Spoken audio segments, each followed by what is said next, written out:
अस्सलाम वालेकुम। आज की वीडियो में हमने बनाई है कैप्री पैंट और ये बहुत ही ज़बरदस्त सा डिज़ाइन है। लॉन और कॉटन के ऊपर बहुत प्यारा लगता है। तो ये ना मैंने शीटर लेस के साथ बनाया है।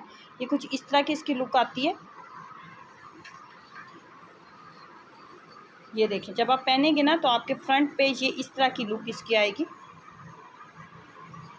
ठीक है, दूसरी साइड भी मैं आपको दिखाती हूँ। इसकी दूसरी साइड भी सेम बनी है। आम शीटर लेस जो होती है ना, उसके साथ हमने इस कैप्री पैंट को डिज़ाइन किया है सारा। और दरमियान में हमने जो है ये पोटली बटन जो होते हैं ना, ये हमने लगाए हैं। ये देखें, इसकी ये डिज़ाइनिंग कुछ इस तरह की आएगी। सेंटर जब आप पहनेंगे ना तो इसकी लुक कुछ इस तरह की बनेगी।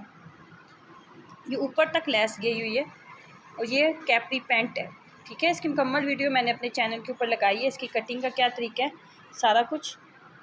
तो अगर आपको पसंद आए, जब आप पहनेंगे तो ये ओवरऑल लुक कुछ इस तरह की आएगी। पसंद आए तो लाइक करें।